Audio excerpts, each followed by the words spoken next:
আশা কৰিছোঁ ছাত্ৰ ছাত্ৰীসকল তোমালোক ভালে আছা। আগৰ ক্লাছ দুটা তোমালোকে চাইছা, কিতাপ পঢ়িছা, কিতাপৰ প্ৰশ্নসমূহ অনুশীলন কৰিছা, উদাহৰণবিলাকো চাইছা আৰু কিতাপৰ মই কোৱা ব্যাখ্যাখিনি পঢ়িছা। তোমালোকৰ যত্ন তোমালোকে কৰিছা বুলি আশা কৰিলোঁ। ছাত্ৰ ছাত্ৰীসকল, তোমালোকৰ প্ৰতি মোৰ এটা আহ্বান, আমি তোমালোকক পাঠগীতটো দিবলৈ যাওঁতে বহুতো কাৰিকৰী অসুবিধা আছে। যি কি নহওক সকলোবোৰ আওকাণ কৰি বহু কষ্টৰে তোমালোকলৈ যথাসাধ্য এইখিনি ক্লাছ আগবঢ়াইছোঁ। তোমালোকৰ প্ৰচেষ্টাইহে আমাৰ কষ্টৰ ফল পোৱা বুলি আমাক সাৰ্থক কৰিব, অৰ্থাৎ তোমালোকৰ প্ৰচেষ্টাই আমাৰ কষ্টৰ ফল সাৰ্থক কৰিব। আশা কৰিছোঁ তোমালোকে তোমালোকৰ ফালৰ পৰা চেষ্টা কৰিছা। যি কি নহওক, আজি বহুপদ ৰাশি এই পাঠটোৰ তৃতীয় তথা অন্তিম খণ্ড আগবঢ়াম। তোমালোকে হাতত কাগজ কলম আৰু কিতাপ লগত লৈ ৰেডি হোৱা। ঠিক আছে, আজিৰ পাঠ আগবাঢ়িছোঁ।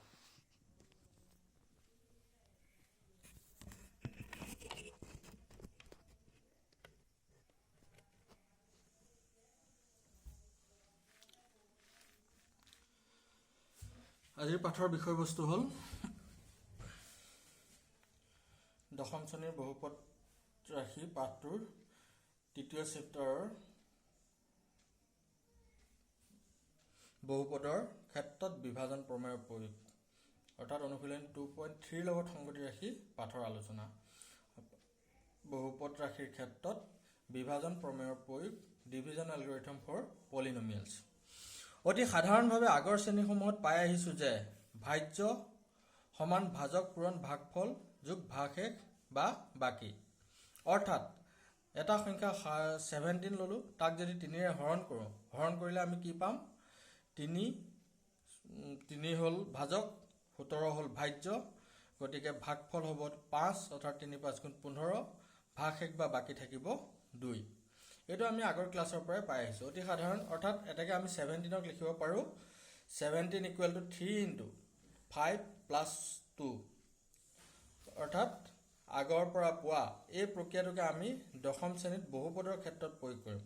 তোমালোকে যদি বীজগণিতীয় ৰাশিৰ হৰণ প্ৰক্ৰিয়া ভালকৈ শিকিছা, তেনেহ'লে কোনো ডাঙৰ কথা নহয় বুলি মই ভাবিছোঁ। ইয়াতে খাটি সংখ্যাৰ সলনি আমি বীজগণিতীয় প্ৰকাশ ৰাশি বা বীজগণিতীয় ৰাশিৰ হৰণ প্ৰক্ৰিয়া ব্যৱহাৰ কৰিম।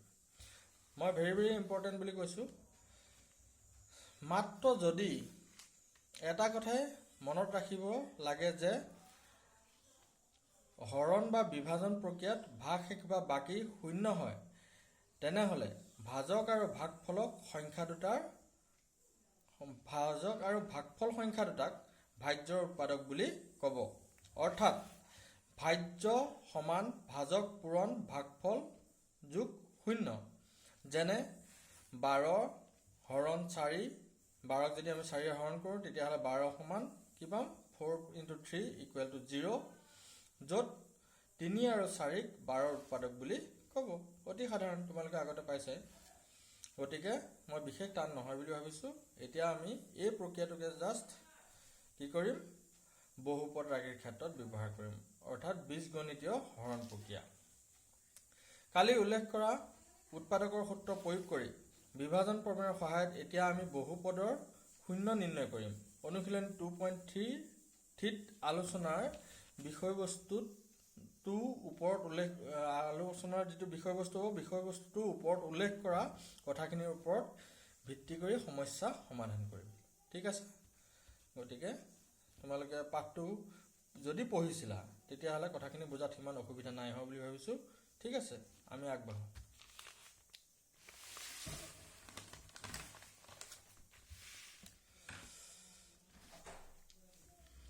এতিয়া বহুপদৰ ক্ষেত্ৰত যদি px আৰু gx যিকোনো দুটা বহুপদ হয়, তেন্তে gx not equal to 0 বহুপদ নহয়, অৰ্থাৎ gx টো 0 বহুপদ হ'ব নোৱাৰে, 0 হৰণ কৰিব নোৱাৰি।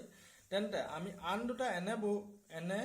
qx আৰু rx বহুপদ পাম, যাতে ভাজ্য সমান ভাজক পূৰণ ভাগফল যোগ ভাগশেষ এই প্ৰমেয়টো সিদ্ধ হয়। অৰ্থাৎ বহুপদৰ ক্ষেত্ৰত আমি প্ৰয়োগ কৰিম px = gx × qx + rx, য'ত rx not rx সমান 0 বা মাত্ৰা rx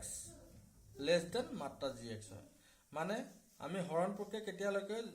দশমিক নোহোৱাকৈ সংখ্যাৰ ক্ষেত্ৰত যেনেকৈ হৰণ প্ৰক্ৰিয়া কেতিয়ালৈকে ব্যৱহাৰ কৰিম, যেতিয়ালৈকে ভাজকতকৈ ভাগশেষ বা বাকীটো সৰু নহয়। যদি সৰু হয় তেতিয়া আকৌ পুনৰ কৰিব লাগে, দশমিক পদ্ধতি লগাম। কিন্তু বীজগণিতীয় ৰাশিৰ ক্ষেত্ৰত যদিহে ভাগশেষটোৰ মাত্ৰা ভাজকতকৈ সৰু হয় তেতিয়া আৰু আমি হৰণ প্ৰক্ৰিয়া বেছিকৈ আগবঢ়াই নিব নোৱাৰিম। এইটোৱে বহুপদৰ ক্ষেত্ৰত বিভাজন প্ৰমেয় বুলি কোৱা হয়। ইয়াকে বহুপদটোৰ ক্ষেত্ৰত বিভাজন প্ৰমেয় বুলি কোৱা হয়। বিভাজন প্ৰমেয়টো কি বহুপদৰ ক্ষেত্ৰত? তেতিয়াহ'লে যিকোনো দুটা বহুপদ px আৰু gxৰ ক্ষেত্ৰত আমি আন দুটা এনে বহুপদ পাম qx আৰু rx, যাতে px equal to gx into qx plus rx, য'ত rxটো কেতিয়াবা 0 হ'ব পাৰিব, নহ'লে rxৰ মাত্ৰাটো ভাজক gxৰ মাত্ৰাতকৈ সৰু হ'ব। উদাহৰণস্বৰূপে অনুশীলনী 2.3 প্ৰশ্নৰে সমাধান কৰি চাওঁ। অনুশীলনী 2.3 প্ৰশ্ন এটা ল'লোঁ, আমি প্ৰথম প্ৰশ্নটোকে ল'লোঁ। প্ৰশ্নটো সমাধান কৰি চাওঁ। কুৱেশ্যন নম্বৰ 1ত দিয়া আছে px বহুপদক gx বহুপদেৰে হৰণ কৰি ভাগফল আৰু ভাগশেষ নিৰ্ণয় কৰা। ইয়াত px বহুপদটো হ'ল আমাৰ x square minus 28x square plus 5x minus 3 আৰু gx বহুপদটো দিয়া আছে x স্কোৱাৰ মাইনাছ 2। এতিয়া আমি সাধাৰণ সংখ্যাৰ ক্ষেত্ৰত হৰণ প্ৰক্ৰিয়াৰ দৰে যদি পাতোঁ, ভাজকটো gx হ'ব, ভাজ্যটো px হ'ব আৰু ভাগশেষ rx হ'ব, qxটো হ'ব আমাৰ ভাগ ফল, এইটো ভুল হৈছে, ভাগ ফল আৰু এইটো হ'ব ভাগ শেষ বা বাকী। এইমতে কৰিম। তেনেহ'লে ভাজ্যৰ ঠাইত আমি পাতিলোঁ x cube minus 28x square plus 5x minus 3 আৰু ভাজকৰ ঠাইত পাতিলোঁ x স্কোৱাৰ মাইনাছ 2। এতিয়া সৰলীকৃত নিয়ম অনুসৰি আমি x কিউবৰ মাত্ৰা, ভাজ্যৰ মাত্ৰা হ'ল x কিউব 3 আৰু ভাজকৰ মাত্ৰা হ'ল 2, গতিকে x এটাৰে পূৰণ কৰিলে আমি ভাজকটোৰ মাত্ৰা ভাজ্যটোৰ মাত্ৰাৰ লগত সমান পাম। সেয়েহে প্ৰথমে x এৰে পূৰণ কৰিলোঁ, তেতিয়া পাম x cube minus 2x, x cube minus 2x পাতিলোঁ, তেতিয়া আমাৰ বাকী থাকিলে minus 3x square plus 7x minus 3। পিছৰবাৰ আমি মাইনাছ 3x স্কোৱাৰৰ লগত মিলাই চালোঁ, অলৰেডি x স্কোৱাৰ আছেই, গতিকে মাইনাছ 1 এটাৰে পূৰণ কৰিলে ইয়াৰ ভাজকটো পাম, ভাজ্যৰ সমান পাম। গতিকে আমি মাইনাছ 1এৰে পূৰণ কৰিলোঁ, minus 1 into x square minus 2 equal to minus x plus 2, গতিকে মাইনাছ 28x স্কোৱাৰ প্লাছ 6। এতিয়া আমি ভাগশেষ পালোঁ 7x মাইনাছ 9, অৰ্থাৎ য'ত ভাগফল qx সমান x মাইনাছ 3 আৰু ভাগশেষ rx সমান 7x মাইনাছ 9। এতেকে আমি হৰণ প্ৰক্ৰিয়াটো কৰি প্ৰমাণ কৰি দেখুৱালোঁ যে px equal to gx into qx plus rx দেখুওৱা হ'ল। কিতাপৰ এক্সাম্পলবোৰ চাবা আৰু নিজেও ট্ৰাই কৰিবা বাকীকেইটা প্ৰশ্ন। ঠিক আছে, এনেদৰে আমি কৰিব পাৰিম। নেক্সট 2 নম্বৰ প্ৰশ্নটো চাওঁ। 2 নম্বৰত আমাক সুধিছে প্ৰথম বহুপদটোৰে দ্বিতীয় বহুপদটোক হৰণ কৰি পৰীক্ষা কৰা যে প্ৰথম বহুপদটো দ্বিতীয় বহুপদটোৰ উৎপাদক হয়নে নহয়। আৰু এই প্ৰশ্নটো সমাধান কৰিবলৈ যাওঁতে আমাৰ 1 নম্বৰ প্ৰশ্নটোৱে যেনিবা আমি ল'ম। আমাৰ এনেকুৱা প্ৰশ্ন সমাধান কৰিবলৈ যাওঁতে আমাৰ মনলৈ ধাৰণা কি আহিব লাগিব, যদিহে rx অৰ্থাৎ ভাগশেষ বা বাকী বহুপদটো 0 হয়, তেন্তে gx আৰু qxক pxৰ উৎপাদক হ'ব বা উৎপাদক হয়। সেই ধাৰণাটো ব্যৱহাৰ কৰিলে হৈ গ'ল। গতিকে আমি 1 নম্বৰ প্ৰশ্নটো ল'লোঁ 1 নম্বৰ প্ৰশ্নটোত ধৰা হ'ল gx প্ৰথম বহুপদ t কিউব t স্কোৱাৰ -3 ইয়াতো মই যেটো চলক আছিলে চলকটো x বুলি লিখিলো t কৰি লবা তোমালোকেও প্ৰথম বহুপদটো gt equal to t square -3 আৰু দ্বিতীয় বহুপদটো হ'ল pt সমান 2t to the power 4 plus thrice t square minus twice t square minus 9t minus 12 এতিয়া আগৰ দৰে হৰণ প্ৰক্ৰিয়া আমি কৰি লওঁ ভাজক হ'ল আমাৰ t square -3 আৰু ভাজ্য হ'ল twice t to the power 4 plus 3t cube minus 2t square minus 9t minus 12 এনে ক্ষেত্ৰত ভাজ্যৰ প্ৰথম ৰাশিৰ ঘাতটো চালো 4 ভাজকৰ প্ৰথম ৰাশিৰ ঘাতটো হ'ল 2 গতিকে আমি আৰু সহগ হিচাপে আছে 2 গতিকে আমি প্ৰথম ৰাশিটো ভাজ্যৰ প্ৰথম ৰাশিটো পাবলৈ হলে ভাজকক কিহেৰে পূৰণ কৰিব লাগিব twice t square গতিকে twice t square কৰি চালো t square -3 গতিকে twice t square into t square -3 কৰিলে আমি পাম twice t to the power 4 -60 পাতি দিলো twice t to the power -4 -60 square তাৰ পৰা মাইনাস কৰিলে আমি পাম thrice t cube plus 4t square minus 9t minus 12 এবাৰ চালো ভাজ্যৰ প্ৰথম ৰাশিটো হ'ল thrice t cube গতিকে thrice t cube ৰাশিটো t square দ্বাৰা পাবলৈ হলে আমি কি কৰিব লাগিব thrice t ৰে t square minus 3 পূৰণ কৰিব লাগিব তেতিয়া আমি thrice t cube minus 9t পাম পাতি দিলো thrice t cube minus 9t গতিকে লাষ্টত গৈ পালোগে 4t square minus 12 থাকিলে এবাৰ ভাজ্যৰ প্ৰথম ৰাশিটো হ'ল 4t square এবাৰ এই ৰাশিটো পাবৰ কাৰণে আমি ভাজকক যদি 4 ৰে পূৰণ কৰোঁ তেতিয়া হলে ৰিজাল্টটো পাই যাম অৰ্থাৎ ভাজক t square minus 3 into 4 কৰিলে 4t square minus 12 পালো 4t square minus 12 পাতি দিলো অৰ্থাৎ মিলি গল গতিকে আমাৰ ভাগ শেষ থাকিলে 0 গতিকে rx সমান 0 লিখিলো যেহেতু কি পালো rx সমান 0 গতিকে গম পালো যে gx px ৰ এটা উৎপাদক হয় গম পালা আমি আগতো কৈছো যে rx অৰ্থাৎ ভাগ শেষ বা বাকি বহুপদটো যদি 0 হয় তেতিয়া হলে gx আৰু qx px ৰ উৎপাদক হয় gx টো উৎপাদক হ'ব এতিয়া যেহেতু ভাগ শেষ বহুপদটো 0 গতিকে এক কিতাপৰ এক্সাম্পল চাবা আৰু নিজেও বাকি কিটা প্ৰশ্ন ট্ৰাই কৰিবা তোমালোকে মতামতত অসুবিধাখিনি জনাবা এতিয়া আহিলো 3 নম্বৰ প্ৰশ্নলৈ 3 নম্বৰ প্ৰশ্নটো অকমান জটিল বুলি ভাবা যায় সাধাৰণতে কিন্তু জটিল একো নহয় ইয়াতো আমাৰ এইটোৱে যেটো বিভাজন প্ৰমেয় হেতুৱে ব্যৱহাৰ হৈ আছে px equal to qx gx into qx plus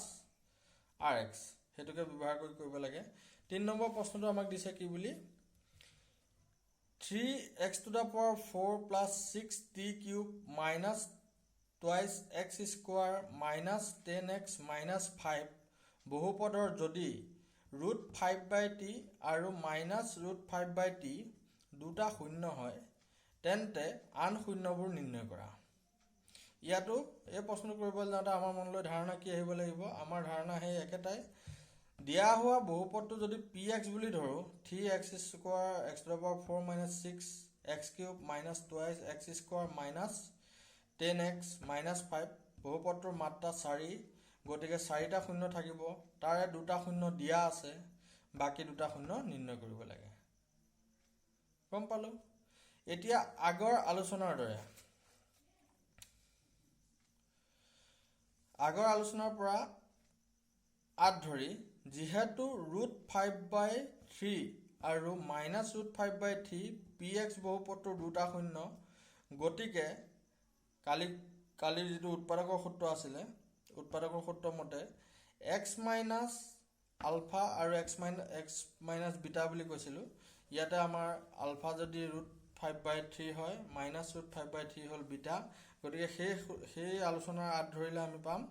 x minus √5/3 আৰু x plus √5/3 বহুপদটোৰ দুটা উৎপাদক হ'ব তেনেহ'লে আমি কি পাম উৎপাদক দুটাৰ পূৰণফলটো হ'ব আমাৰ দিয়া হোৱা বহুপদটো গতিকে এইবাৰ আমি কি পাম x minus root 5/3 into x plus root 5/3 পৰা পূৰণ কৰিলে পাম a plus b into a minus b সূত্ৰত আহি গ'ল গতিকে a square minus b square x square minus 5/3 পাম আৰু এতিয়া px ক বিভাজন বা হৰণ কৰি আমি পাম কি x square minus 5/3 টোক ভাজক বুলি ললো gx তেতিয়া আমি qx আনটো পাই যাম rx তো শূন্য হ'বই যেহেতু আমাক অলৰেডি শূন্য বুলি দিয়া আছে আমি উৎপাদক বুলি লৈ লৈছো কাৰণ p এ শূন্য হলে x - a টো উৎপাদক হয় গতিকে সেই সূত্ৰৰ ধৰি এটা উৎপাদক gx পালো আনটো উৎপাদক পাবলৈ হলে কি কৰিব লাগিব এটা উৎপাদকে সংখ্যাটো হৰণ কৰিলে আনটো উৎপাদক পাই যাম ধৰা হল আমাক যদি দিয়ে 12 ৰ এটা উৎপাদক হল এটা উৎপাদক 2 আনটো কি হ'ব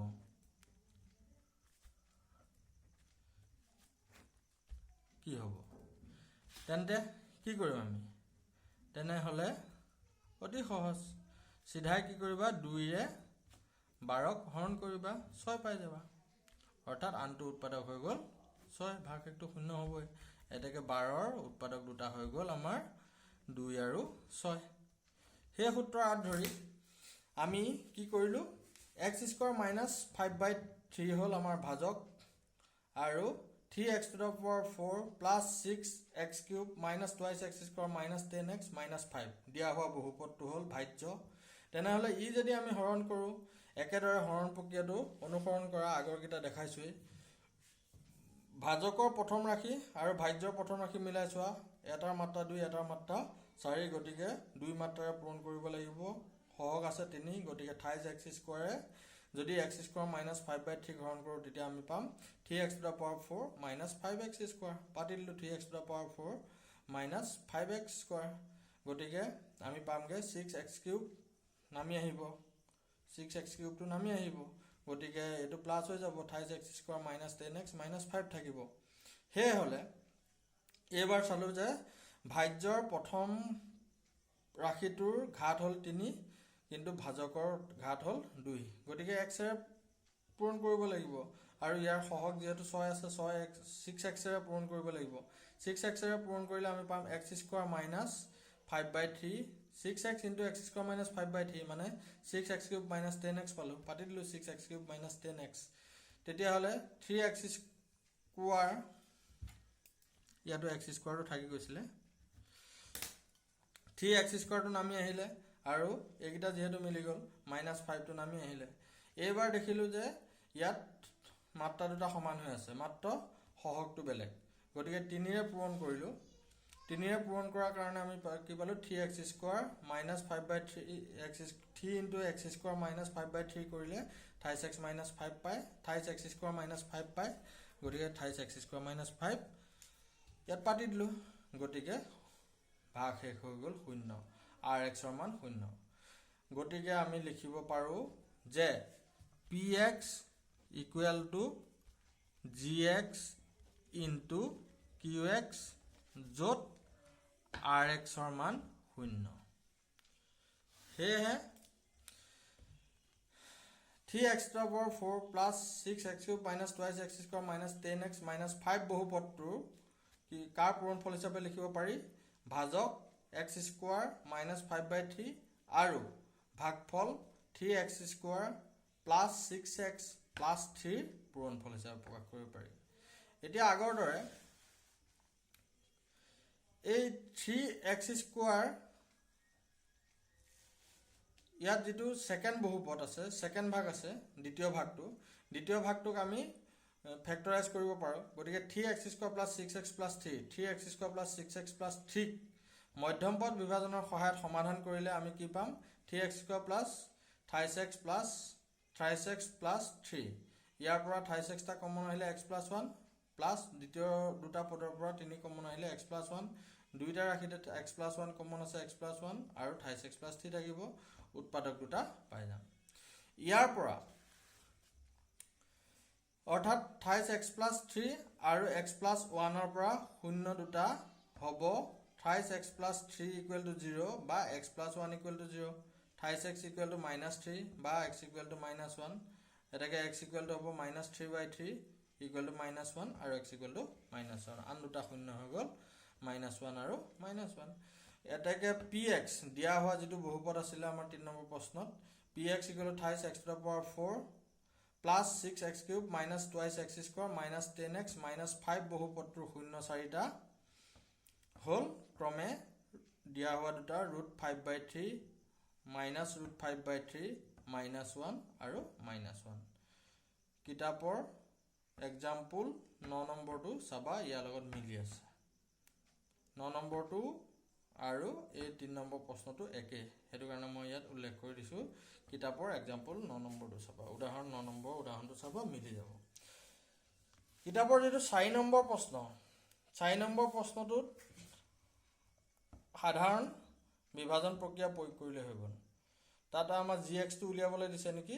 gx টো উলিয়াই চাবা হৰণ কৰিলে হৈ গ'ল gx উলিয়াবলৈ হলে কি কৰিব লাগিব ইয়াতে মই এটা সাধাৰণ কৌশল দিছো যে px = যদি gx into qx plus rx হয় তেনেহলে আমাক যদি ইয়াৰ যিকোনো এটা উলিয়াব লাগিলে ধৰিলা gx উলিয়াব লাগিলে তেতিয়া কি কৰিম px minus rx = gx into qx হ'ব যদি gx উলিয়াব দিয়ে তেতিয়া হলে কি কৰিম px minus rx divided by qx টো ইয়ালৈ লৈ আহিলে হৈ গ'ল qx = gx পাই যাম সাধাৰণ হৰণ প্ৰক্ৰিয়া এটো প্ৰশ্ন এটোৱে 4 নম্বৰ প্ৰশ্নত কৰিব লিখছে কৰি চাবা আৰু 5 নম্বৰ যেটো প্ৰশ্ন 5 নম্বৰ প্ৰশ্নত আমাক সুধিছে কি বুলি যে নিৰ্দিষ্ট তোমাক বিভিন্ন মাত্ৰাৰ qx px gx rx এইবিলাকৰ উদাহৰণ লিখিবলৈ কৈছে তাৰ মাত্ৰাটো উল্লেখ কৰি দিছে উল্লেখ কৰা মাত্ৰা অনুসৰি তোমালোকক এক্সাম্পল অৰ্থাৎ উদাহৰণ বা এনসাৰ দিবলৈ কৈছে তোমালোকে বহুতো এনসাৰ পাবা ইয়াৰ কোনো নিৰ্দিষ্ট এনসাৰ নাই গতিকে এটো প্ৰশ্ন মই বিশেষভাৱে কৰি দিয়া নাই তোমালোকে নিজে চেষ্টা কৰিবা মই 1 নম্বৰ প্ৰশ্নটো কৰি দিছো এনসাৰ মাত্ৰা উদাহৰণ লিখিবলৈ কৈছে px = qx মাত্ৰা px = মাত্ৰা qx তেনেকুৱা দুটা বহুপদৰ উদাহৰণ দিবলৈ কৈছে এনে ক্ষেত্ৰত তোমালোকে পাতি ল'ব পাৰা px ভাজক হ'ল gx qx আৰু rx উলিয়াব পাৰা যি উদাহৰণ দিয়ে তেনেকে ইয়াতে যদি মই px = বহুপদ 3x² + 3 ললো gx যদি এটা ধ্ৰুবক বহুপদ 3 লওঁ তেতিয়া হলে 3x² + 3 পাবলৈ হলে ভাজকৰ মাত্ৰা x² ভাজ্যৰ মাত্ৰা x² ভাজকৰ মাত্ৰা হ'ল 0 গতিকে আমি x² হৰণ কৰিব লাগিব প্ৰথমে x² হৰণ কৰিলে 3x² প্লাস 3 পাবৰ কাৰণে 1 লাগিব গতিকে